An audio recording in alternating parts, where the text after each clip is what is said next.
Salve, salve galera, é uma honra estar aqui com vocês para mais uma aula de História do Brasil.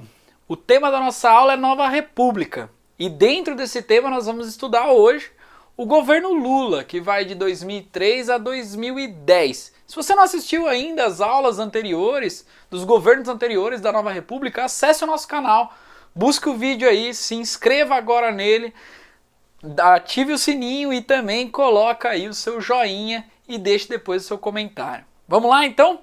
Bom, para a gente falar do governo Lula, né, seria importante que você assistisse também os motivos que levaram o Lula ao poder em 2003. Mas é importante a gente notar que pela primeira vez na história do Brasil, nós vamos ter um presidente que era um ex-operário, um ex-retirante e era um nordestino, né, que tinha erradicado em São Paulo, era um sindicalista, então um líder sindical, foi fundador do PT, era um preso político. Então todas essas características fazia do Lula um ser diferente na política. Aquilo que criava certa identidade com as pessoas mais pobres e que com essa identidade as pessoas se sentiam valorizadas e representadas por ele. Então esse é um grande marco, né? Ou seja, não era um intelectual, não era um empresário, era um ex-operário que galgou cenas políticas, cargos políticos, porque ele foi deputado constituinte, mas ele construiu sua carreira política no chão da fábrica e na luta sindical, tá? Bom, quando o Lula chega ao poder, que a gente já discutiu um pouquinho do Lulinha Paz e Amor, da campanha de marketing, da Carta ao Povo Brasileiro e tudo mais, ele começa um governo construído com base na coalizão e no respeito ao mercado. Então todo aquele radicalismo do PT vai ser deixado de lado, principalmente por conta que agora, né, ele havia de cumprir aquilo que ele prometeu em sua campanha. Então coalizão é o respeito aos partidos políticos tradicionais e a aceitação desses partidos políticos em forma de aliança política para que ele conseguisse aprovar medidas dentro do Congresso, mas mesmo assim aceitava esses políticos tradicionais dentro do governo, retribuindo eles com cargos para que esses cargos pudessem viabilizar o clientelismo político das suas regiões, né? Nós já vimos isso com o início lá no Sarney e o Lula não quebrou esses parâmetros. O segundo ponto é um aceno para o mercado. Para que não houvesse uma erupção econômica no Brasil, o Lula indica o deputado Henrique Meirelles para o Banco Central. Era um claro aceno aos setores mais capitalistas do Brasil, dizendo que ele não ia aderir a um suposto plano socialista, não ia planificar a economia, pelo contrário, ele ia tentar gerenciar o capitalismo. É claro que setores mais à esquerda do PT ficaram constrangidos com esse tipo de situação, pressionaram o Lula para que não aceitasse, mas o Lula formava ali uma base de coalizão para que conseguisse governar, né? Como ministro da Fazenda ele chamou um importante ex-prefeito de Ribeirão Preto, que era o Antônio Palocci, e chefe de gabinete ali, um importante personagem político da história brasileira, que era o José Dirceu. Bom, é claro que o governo Lula ele é iniciado dentro de um cenário internacional específico, mas é importante notar que por ele ser fruto de movimentos sociais, fruto de populares, de movimentos orgânicos, ele é pressionado para que o Estado seja orientado para essas pessoas também.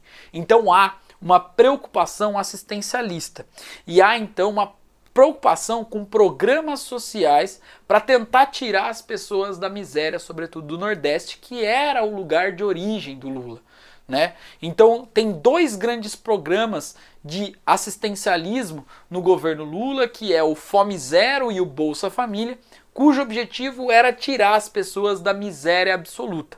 São programas que, de certa forma, já existiam em governos passados, mas que foram incorporados, estruturados e ampliados no governo Lula, tá? Então, o objetivo, a redução da miséria, né, o combate à fome e, consequentemente, a incorporação de grupos familiares ao consumo brasileiro, tá? Bom, resultado desses planos todos do Lula, do primeiro mandato do Lula e tudo mais. Nós temos uma baixa inflação e uma redução drástica do desemprego. Né? Principalmente por quê? Porque ele estimulou a economia local, estimulando o microcrédito, incentivou a exportação, viabilizando subsídios pelo BNDES, né, sobretudo ao agronegócio, e também fazendo uma política externa independente, onde ele conseguia negociar com os Estados Unidos, com a Venezuela, com a China, com a Bolívia, independente do espectro ideológico.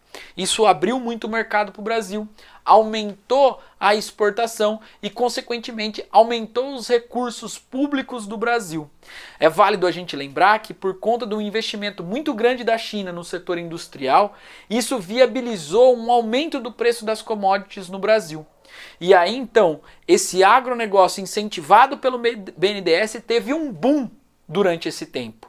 Então, mais recursos públicos no cofre brasileiro foi revertido a programas sociais do tipo da Fome Zero, do tipo do Bolsa Família, tá? Tem também outros programas, como Energia para Todos e tudo mais, tá? Bom, consequentemente, há um esforço muito grande do Lula em reduzir os juros, né, sobretudo para acabar com o país da especulação e incentivar que as pessoas saiam da especulação e vão para o setor produtivo.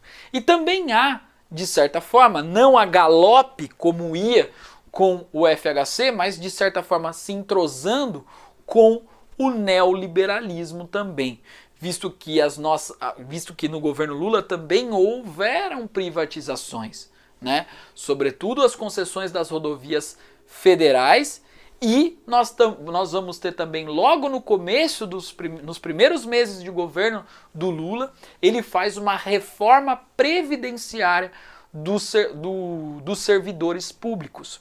E isso gera uma crise interna no PT, onde aquela ala mais radical, que ainda estava pautada pelas bases socialistas, mais radicais do início da fundação do PT, não aceitaram a nomeação do Henrique Meirelles, não aceitaram essas privatizações, não aceitaram a reforma da Previdência e decidiram então não votar a reforma da Previdência do Lula, uma parte do PT.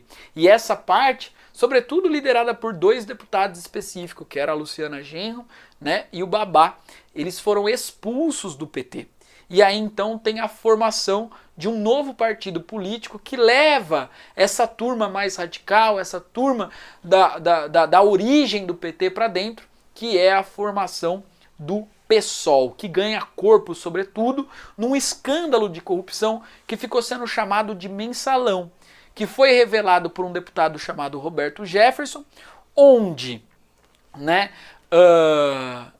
políticos que ocupavam essas empresas estatais, geralmente de outros partidos, principalmente para financiar a coalizão dentro do Congresso, né, acabavam recebendo recursos financeiros, e esses recursos financeiros dessas empresas privadas que tinham interesses nas estatais, né, abasteciam os bolsos dos parlamentares para aprovar medidas do governo.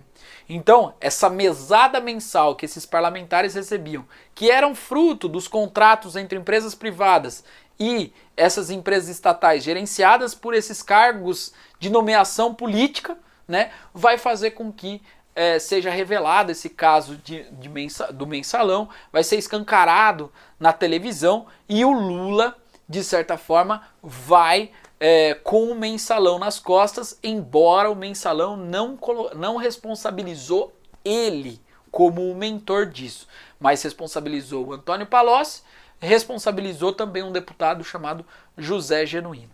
E vem então a eleição de 2006. Lula tem uma popularidade muito grande por conta da diminuição do desemprego, por conta da redução da miséria, por conta dos programas sociais, né, por conta desse crescimento do salário mínimo, né, por conta inclusive do abastecimento desse setor do agronegócio, da sua política externa independente, ele vai com uma popularidade muito grande. E no debate presidencial, né, que nós vamos ter no primeiro turno, vão para o segundo turno Lula e Alckmin. E o Lula surpreende no debate presidencial e ele passa a ter muitos votos, inclusive o Alckmin tem menos voto do que ele teve no primeiro turno. Coisa rara que acontece na democracia ocidental, certo?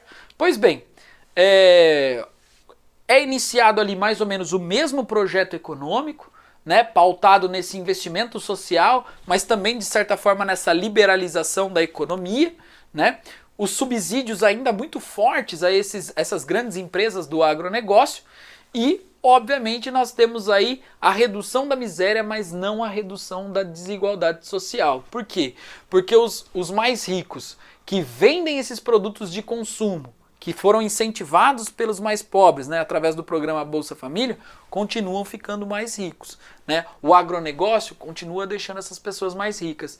E claro, as pessoas saíram da miséria. Então nós não temos uma redução da desigualdade. Nós temos, no caso, uma redução da miséria, mas uma permanência do mesmo nível de desigualdade do período anterior, tá? Bom, vem a crise econômica mundial de 2008, que é alavancada por uma crise imobiliária nos Estados Unidos, e o Brasil é o último país atingido pela crise, principalmente por conta do fortalecimento do mercado interno brasileiro, que era estimulado pelos programas sociais, né? Além do mais, essa política externa independente, onde o Lula conversava com o Obama, com o Fidel Castro, com o Hugo Chávez, com países da Península Arábica, por exemplo, mediando conflitos, vai fazer com que o Brasil consiga ser uma potência de venda de produtos lá fora. Sobretudo, um dos grandes produtos que vai ser exportado pelo Brasil vai ser o etanol brasileiro, né? Essa série de otimismo, onde o Lula, inclusive, dizia que a crise econômica mundial era apenas uma marolinha no Brasil, não era uma onda grande, era apenas uma marolinha, vai gerar um otimismo tão grande que ainda assim o Brasil leva, né, para ser a sede da Copa do Mundo de 2014 e a sede das Olimpíadas de 2016. Ou seja, o Brasil está entre as 5 maiores economias do mundo, né, o Brasil está com uma taxa de desemprego muito pequena, no Brasil tem uma taxa agora de miséria bem menor do que existia nos governos FHC e ali tem uma expectativa de otimismo mesmo tendo revelado o caso de corrupção no Mensalão em 2006. Então aí temos a preparação da sucessão, né, do Lula, que sai com uma aprovação extraordinária onde nenhum presidente conseguiu galgar essa aprovação. E ele prepara a sucessão de um nome que não era histórico do PT, de um nome que não era histórico político. Era um nome que tinha sido já ministro da Casa Civil, que já tinha sido presidente da Petrobras, que era a Dilma Rousseff, né? A fama dela era de que era uma excelente técnica, só que ela não tinha muito maleabilidade na negociação política, que ela tem baixa popularidade, inclusive. Mas ela, no final no ano eleitoral, ela saiu muito na mídia por conta que ela ficou conhecida como sendo a mãe do PAC, que foi um programa de aceleração do crescimento, que no fundo é bem parecido com um programa de desenvolvimentismo no Brasil, onde o Estado orientava a construção de obras de infraestrutura, cujo objetivo era alavancar a nossa economia e manter os empregos, mesmo por conta do cenário de crise econômica da baixa do preço das commodities lá fora, né? Apesar do PAC não ter sido o programa almejado no início de atingir 50 bilhões de reais, mas teve investimentos significativos no Brasil. E aí então, alas do PT crítica à nomeação da Dilma, principalmente porque ela não tem uma história dentro do partido, mas de certa forma, por conta da validação do nome dela pelo Lula, cria uma hegemonia dentro do PT, junto com outros partidos como o PMDB, que era um partido de centro, e obviamente vão para a disputa com o Serra, que já tinha disputado com o Lula pela primeira vez no mandato. E aí então a Dilma vence a eleição e é ela quem vai governar, e o Lula sai com uma grande popularidade aqui do Brasil. Beleza, minha gente? Espero que vocês tenham gostado também dessa aula. Curte aí essa aula, se inscreva no canal, manda mensagem que a gente debate também. Valeu, gente, um abraço para vocês. Fui!